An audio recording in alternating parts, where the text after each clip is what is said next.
அனைத்து அன்பு நெஞ்சங்களுக்கும் இனிய காலை வணக்கம். காலையிலே ஏதோ சொல்ல வந்துட்டாரு, ஃபோன்ல ஒரு லைவ் போடுறாரு அப்படிங்கிற மாரி நினைக்க வேணாம். அ இதுவும் ரொம்ப முக்கியமான பதிவு. உயிர் சம்மந்தப்பட்ட ஒரு பதிவு இது. நேத்து நைட்டு ஒரு 8, 8:30 மணி இருக்கும். ஈசிஆர் ரோட்ல வேதாரண்யம் பக்கத்துலேருந்து வந்த ஒரு கப்புள்ஸு மாடு மேல பைக்க விட்டு விபத்துக்குள்ளாகி நல்ல வேளை அவங்களுக்கு உயிருக்கு எந்த பிரச்சனையும் கிடையாது. ஆனா நல்ல காயங்களோட அவங்க தப்பிச்சுட்டாங்க.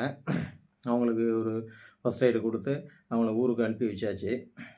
இப்ப நான் என்ன சொல்ல வர்றேன்னா, இந்த மாட்டு பிரச்சனை இன்னைக்கு, நேத்து நடக்கல. பல வருடங்களா எனக்கு தெரிஞ்சு நடந்துகிட்டு இருக்கு. அ கெஞ்சியாச்சு, கதறியாச்சு, என்னென்னமோ பண்ணியாச்சு. ஒண்ணு சொல்லுவாங்க, "திருடனாய் பார்த்து திருந்தாவிட்டால் திருட்டை ஒழிக்க முடியாதுன்னு." அதேமாரி வந்து இனிமேலுக்கு அந்த மாட்டோட உரிமையாளர்கள் நெனச்சா தான் இந்த பிரச்சனைய வந்து நம்ம ஒரு முடிவுக்கு கொண்டு வரலாம்.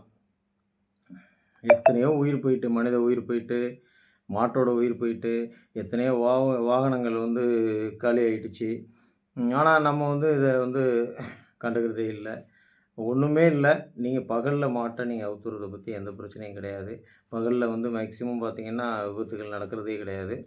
இரவு நேரங்கள்ல அந்த மாட்ட கட்டுறதுக்கு ஏதாவது ஒரு வழி பண்ணீங்கன்னா, உயிர்கள் நெறைய உயிர்கள் காப்பாற்றப்படும். சம்மந்தம் இல்லாம அப்பாவிகள் எந்த ஊர்லேருந்தோ வர்றாங்க, வந்து இங்கே விழுந்து அடிபடும் பொழுது, அவங்க ரொம்ப பார்க்குறதுக்கு ரொம்ப கஷ்டமா இருக்குது. ம் நம்ம வீட்ல உள்ளவங்க அந்த மாட்டு மேல என்னைக்காவது ஒரு மோதி ஒரு விபத்துக்குள்ளானா தான் நமக்கு தெரியும்னு நெனைக்கிறேன். தலைவலியும், காய்ச்சலும் தனக்கும் தான் தெரியுங்கிற மாரி, நமக்கு நடக்கிற வரைக்கும் அது வந்து ஒரு வேடிக்கையா தான் இருக்கும். இப்ப நான் சொல்றது கூட வேடிக்கையா தான் இருக்கும். எந்த ஊர்ல எல்லாம் இரவு நேரங்கள்ல மாடு கட்டுறீங்களோ, அந்த ஊர் மக்கள உண்மையிலேயே கையெடுத்து கும்பிட்றேன். அவங்கலாம் பாராட்டப்பட வேண்டியவங்க. அதே மாதிரி மற்ற ஊர்கள்லயும் இரவு நேரங்கள்ல மட்டுமாவது அந்த மாட்ட கட்டி, மேலும் உயிர் போறத வந்து தடுத்து நிறுத்துங்கன்னு உங்கள அன்பா தான் கேட்குறோம். ஒண்ணும் உங்கள வந்து யாரும் வந்து பேசல. எதுவும் பண்ணல. உங்கள பேசினா இன்னமும் அது நீங்க கோவப்படுறீங்க. சமீபத்தில என்னோட உறவுக்காரர் தான் அவரு. அவர்ட்ட சொல்லும்பொழுது, இந்த மாட கட்டுறது மாடு சம்மந்தமா பிரச்சனைய சொல்லும்பொழுது, "என்ன நீங்க புதுசா வந்து சொல்றீங்க? நாங்க காலங்காலமா இதுவரைக்கும் மாட்ட கட்டினதே கிடையாது. இப்ப இன்னைக்கு வந்து நீங்க மாட்ட கட்டுங்கன்னு சொல்றீங்க." அப்படின்னு அவர் சொல்றாரு. ஆனா அது அப்ப இருந்த காலம் வேற. அப்ப வந்து பார்த்தீங்கன்னா, வாகனங்கள்லாம் 1 மணி நேரத்துக்கு ஒரு ஒரு பஸ் வரும். சைக்கிள் தான் இருக்கும் எல்லார்ட்டயும். பைக்கு கூட இல்ல. இப்ப எல்லாம் வீட்டுக்கு 3 பைக் இருக்கு, 3 கார் இருக்குது. 5 நிமிடத்துக்கு 5 பஸ்ஸு போகுது. அதனால சாலைகள்லாம் வந்து வாகனங்களா தான் போயிட்டுருக்குது.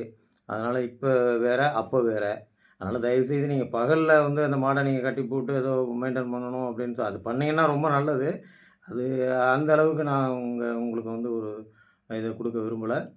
இரவு நேரங்கள்ல மட்டும் அந்த மாட்ட கட்டி, மேலும் அந்த உயிர் போறத வந்து தடுத்து நிறுத்துவீங்கன்னு ரொம்ப அன்பா உங்கள்ட்ட கேட்குறோம். இதுக்கு மேல அந்த பிரச்சனைய வந்து நீங்க தான், மாட்டு உரிமையாளர்கள் தான் முடிச்சு வைக்கணும். அப்படின்னு சொல்லி இந்த பதிவத்தோட முடிச்சுக்கிறேன். நன்றி, வணக்கம்.